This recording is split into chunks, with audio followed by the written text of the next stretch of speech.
Des clichés surprenants, des soldats allemands presque en vacances sur la côte de Beauté lorsqu'ils débarquent en juin 1940.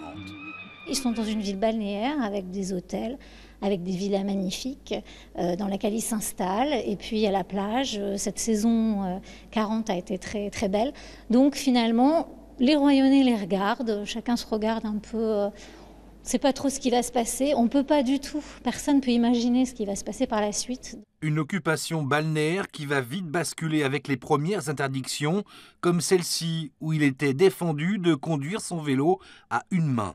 L'expo Guerre et Plage retrace en 39 et 45 l'occupation, la collaboration, la résistance, la vie royanaise.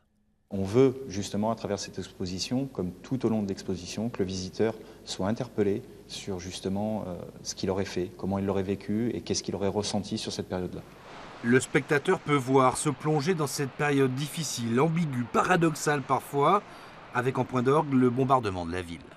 Plutôt que de grandes explications, on a choisi d'essayer de plonger les gens dans ce qu'a pu être cette nuit du 4 au 5 janvier 1945, qui a été absolument épouvantable. Il faut s'imaginer que c'était un bombardement massif prévu pour une grande ville allemande, donc qui est tombé sur la ville de Royan et quasiment uniquement sur le centre-ville.